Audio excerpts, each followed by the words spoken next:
को भवानी माता जगदम्बा मेरा माँ को भोग నైవేద్య పూజ జరిపి నైవేద్య సమర్పణ జరపడం జరిగింది.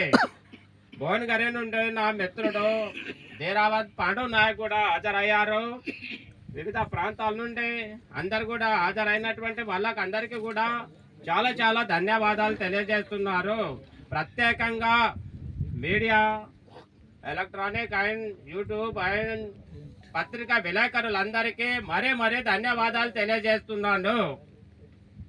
ఈ సభ ధర్మసభ, బంజారా ధర్మస్థాపన సభ ఎక్కడ యావత్ బంజారా సమాజానికి సందేశం ఇవ్వడం కోసం, ఆ లక్ష్యంతో సమాజం కోసమే మా జాగో బంజారా సమాజ్ గత 30 సంవత్సరాల నుండి అనేక ఉద్యమాలు, అనేక మెమోరణాలు, అనేక పోరాటాలు అనేటటువంటి జరపడం జరుగుతుంది. ఇక్కడ ఈ యాడే బాపు గారి దేవస్థాన్ పుణ్యక్షేత్రంలో మహా తపస్వి శ్రీ శ్రీ సంత్ రామరావు మహారాజ్ బాపు గారు వచ్చి 2009, 10, 11 క్రమంగా 3 సార్లు ఇక్కడికి వచ్చిపోయారు. వాళ్ళ పాదాలు మోపబడి ఇక్కడ పుణ్యక్షేత్రంగా పవిత్ర స్థలంగా ఏర్పడ్డది. అప్పుడు ఈ భారతదేశాన్ని ఏకత చేయడం కోసం మాత్రమే ఈ సేవాలాల్ సందేశాన్ని ప్రతి తండకు అందించాలనేటటువంటి లక్ష్యంతో ఈ కార్యక్రమాలను మొదలుపెట్టినాము.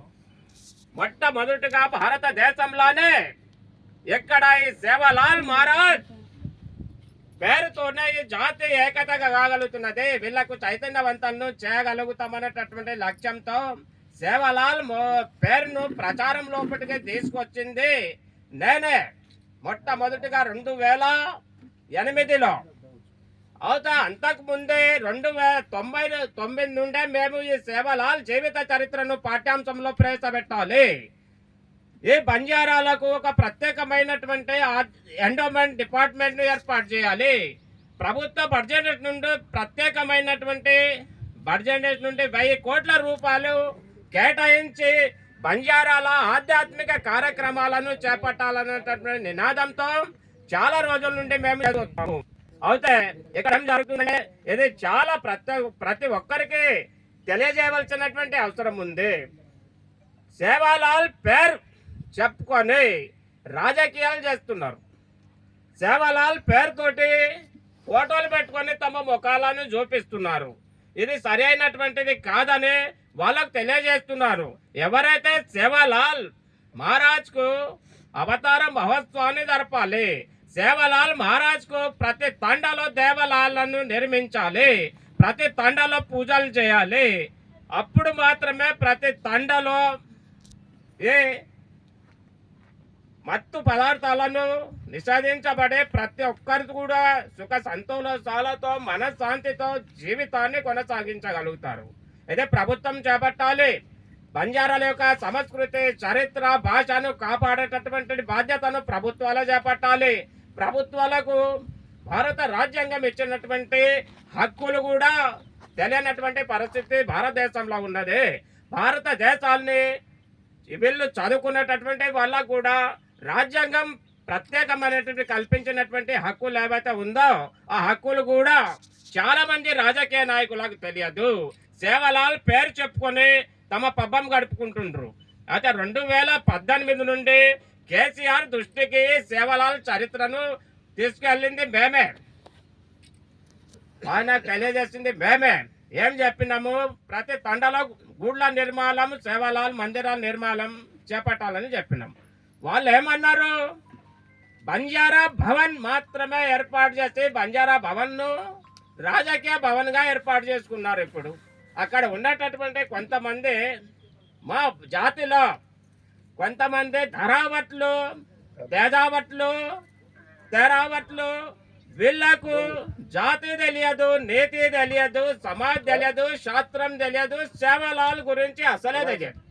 అలాంటి వాళ్ళు రాజకీయం చేయడానికి, బంజారాల ఓట్లను కొల్లగొట్టడానికి, బంజారాల ఓట్ల కోసము కొంతమంది బ్రోకర్లను ఏర్పాటు చేసుకొని కాంగ్రెస్ పార్టీ నుండి ఒకడు ఉంటాడు, బీజేపీ నుండి ఒకడు ఉంటాడు, ఇంకోటి బీఆర్ఎస్ నుండి ఒకటి ఉంటారు. వీళ్లకు ఈ సేవలాల్ జయంతి మహోత్సవాల పేరిట బడ్జెట్ నుండి కొంత డబ్బులు ఇచ్చేసి ఆ డబ్బులు అన్నటువంటి మొత్తము ఫ్రాడ్ జరుగుతుంది. వీళ్లకు సేవలాల్ సందేశం తెలియదు. ఈ సేవలాల్ పేరు చెప్పుకున్నటువంటి మేవలాల్ కు ఏమీ తెలియదు. నిజమైనటువంటి సందేశం, నిజమైనటువంటి కార్యక్రమాలు ఈ యాడే బాపు గడ్ దేవస్థాన్ లోపట్నే జరుగుతుంది. పౌరాదేవి పీఠాధిపతి గారు ఇక్కడికి హాజరయ్యారు. ఎప్పటికైనా ఈ సేవలాల్ పేరు చెప్పుకొని ఏదైతే వీళ్ళు చేస్తున్నటువంటి అరాచక చర్యలను ఆపాలని ప్రభుత్వం వీళ్లకు ప్రభుత్వ బడ్జెట్ నుండి ఇస్తున్నటువంటి డబ్బులను దుర్వినియోగం కాకుండా చూడాలని మేము డిమాండ్ చేస్తున్నాము. భవిష్యత్తులో పట ఈ యాడే బాపు గారి ఆధ్యాత్మిక కేంద్రంలో దేవాలయాల నిర్మాణం అంటే శివాలయము, శివాలయము, భవానీ మాత, జగదంబ దేవాలయాల నిర్మాణాలు చాలా భారీగా చేపడతాము. శివుని మందిరం ఉంటది, శివలాల్ మందిరం ఉంటది, భవానీ మాత మేరామా మందిరం ఉంటది.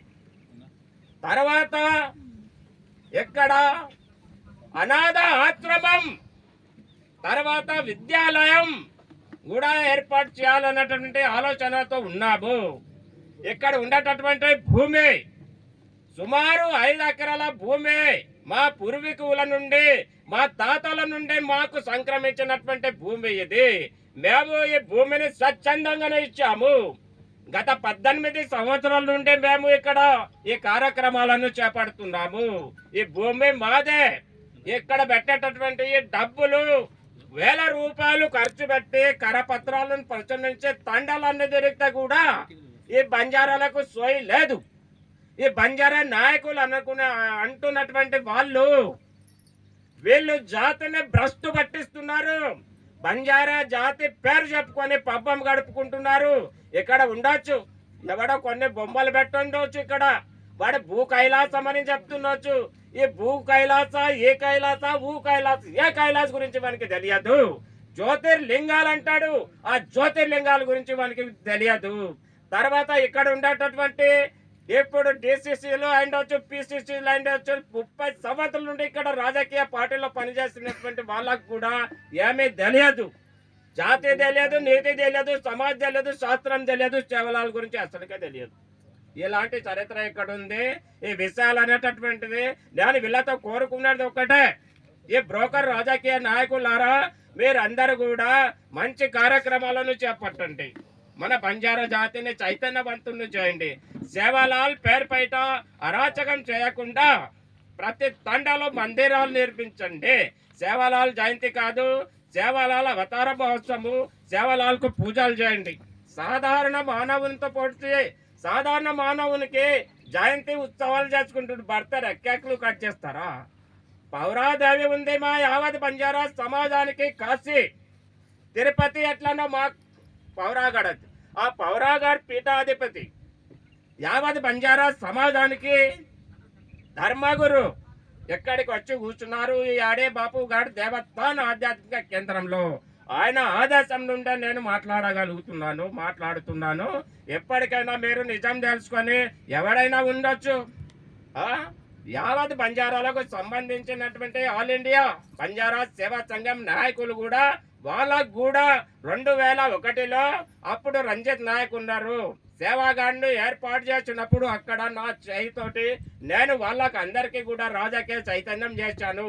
వాళ్ళకు ఆయి భాయ అంటే తెలియదు, సేవా భాయ అంటే కూడా తెలియదు. అనంతపురం జిల్లా వాళ్ళకు ఒక్క నిమిషం నేను తెలియజేయాలి, అది నా లక్ష్యము. నేను తెలియజేయకపోతే పొరపాటు ఎక్కడ జరుగుతుందో జాతి ఇంకా చీకట్లా పడిపోతుంది. అందుకని చెప్తున్నా, సేవాగఢ్ ఏర్పాటు చేసినాము. సేవాగఢ్లో నేనున్నా. సరే మాట్లాడాలంటే చాలా చెప్పాలని అనుకుంటున్నా. నా చేయి బయట నుండే మొదలైంది. మొట్టమొదటిగా సేవలాల్ చరిత్రను తీసుకొచ్చింది కూడా నేనే. అది గట్టిగా చెప్పగలుగుతున్నా, రుజువులు కూడా చూపించగలుగుతా. ఇంకా చాలా మాట్లాడాలి. నేను సేవలాల్ మహారాజ్ भेजो జీవిత చరిత్ర పైన ఒక పాట వినిపిస్తాను. ना बोला हाँ, बोल एक गाना गीत बोलो बोलो तुम्हारा। जी। बोल